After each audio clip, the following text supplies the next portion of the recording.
ആശുപത്രിയിൽ ബില്ലടയ്ക്കാൻ നിവർത്തിയില്ലാത്ത രോഗിക്ക് സ്വർണവള ഊരി നൽകി. ക്യാൻസർ രോഗികൾക്ക് സ്വന്തം മുടി നൽകി.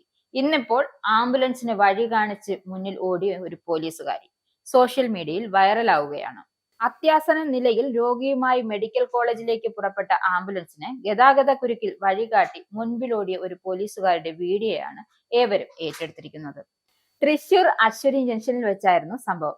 ഗതാഗത കുരുക്കിൽ അകപ്പെട്ട് ആംബുലൻസ് കണ്ട് Thrissur city police assistant sub ഇൻസ്പെക്ടറായ അപർണ ഓടിയെത്തുകയും ആംബുലൻസിന് വഴികാട്ടി മുൻപിൽ ഓടുകയും ആംബുലൻസിനെ വളരെ വേഗം കടത്തിവിടുകയുമായിരുന്നു. ഒരു പോലീസുകാരി എങ്ങനെ ആവണം എന്നതിനുള്ള മാതൃക തന്നെയാണ് അപർണ. നന്മ നിറഞ്ഞ പ്രവൃത്തികൾ കൊണ്ട് പല തവണയും ഏവരെയും അത്ഭുതപ്പെടുത്തിയ ഉദ്യോഗസ്ഥ കൂടിയാണിവർ. മുൻപ് ആശുപത്രിയിൽ ബില്ലടയ്ക്കാൻ കഴിയാതെ വിഷമിച്ചതെന്ന രോഗിക്ക് തന്റെ സ്വർണവള ഊരി നൽകുകയും തനിക്ക് അനുഗ്രഹമായി കിട്ടിയ മുടി ക്യാൻസർ രോഗികൾക്ക് മുറിച്ചു നൽകിയുമൊക്കെ വാർത്തകൾ ഇടം പിടിച്ചിരുന്നു. വീഡിയോ സമൂഹ മാധ്യമങ്ങളിൽ എത്തിയതോടെ നിരവധി ആളുകളാണ് അപർണയ്ക്ക് അഭിനന്ദനവുമായി രംഗത്ത് വരുന്നത്.